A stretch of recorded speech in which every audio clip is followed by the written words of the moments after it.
What's up, guys? Welcome to another episode. On this episode, we're talking about Deadpool. So, news broke out that the director of Deadpool has left Deadpool 2. Now, you know, Deadpool was a huge success. It made close to $800 million at the box office last year. Actually this year. And fans were excited because they really nailed that movie. I mean, it was so good. It was funny. They really captured the character of Deadpool. Ryan Reynolds did a great job. The director did a great job. And Fox has this history of not doing so well with comic book movies, Fox Studios. I mean, the X-Men movies were pretty good, but Deadpool was the one movie that Fox Studios really nailed, and it's the highest grossing R-rated movie of all time. So with those kind of numbers, you would think that they're gonna keep this gravy train going. You would think that, you know, they're gonna keep the same team and that everybody's happy and everybody's on board for the next movie. But it turns out the director, Tim Miller, just quit the project. He's out of here.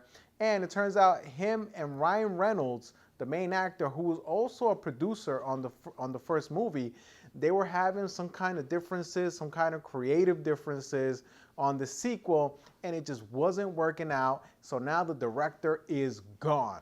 But let me tell you, Ryan Reynolds, you just messed up, man. You just messed up big time. If you're the actor and he's the director and he did a great job in the first movie, why are you even starting trouble? Just let him do what he has to do. Just let him direct the next movie. He's shown that he did a great job and he could do a good job. So why even give him a hard time?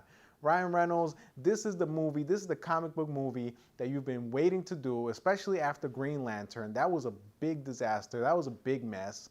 The director in that movie, I mean, he didn't understand the content. And now that you found a director that knew how to direct this movie right, did a great job, made a lot of money at the box office, why are you gonna try to mess this up? So now Fox has already offered this director, Tim Miller, another movie, and that's it, he is moving on. So as a fan personally, I'm very disappointed. I wish they would have worked this out. I was excited to see Tim Miller directing the next movie.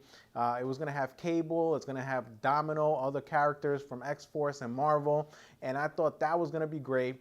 But with this director leaving, who knows what's gonna happen to this project.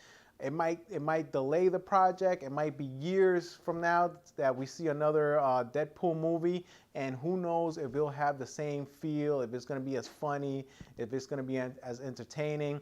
I'm not sure. We're gonna have to wait and find out. Whoever fills that role as director is gonna have to be damn good, and he has some big shoes to fill because that first Deadpool was awesome and fans were loving it. So this is not good for the series. That's if like Christopher Nolan left after the first Batman. You know, that trilogy was amazing, you know, with the whole Batman trilogy with Christopher Nolan. That's like saying he left after the first Batman. You know, what would have happened to the other movies if another director would have picked it up? It could have been a mess. But it was great. That whole trilogy was great because it was the same director directing all three movies. So now, who knows if the director that picks up, who knows if he'll be able to keep that same flavor, that same level of consistency, and who knows if it'll be as good as the first one. We'll have to see. We'll have to wait and see. Hopefully, this doesn't delay the project for too long. Well, that's all for today. Thanks for watching. If any more news on Deadpool comes up, make sure to subscribe and tune in here, and you know, come back and check in to see if I have any more updates on the Deadpool movie. Peace out.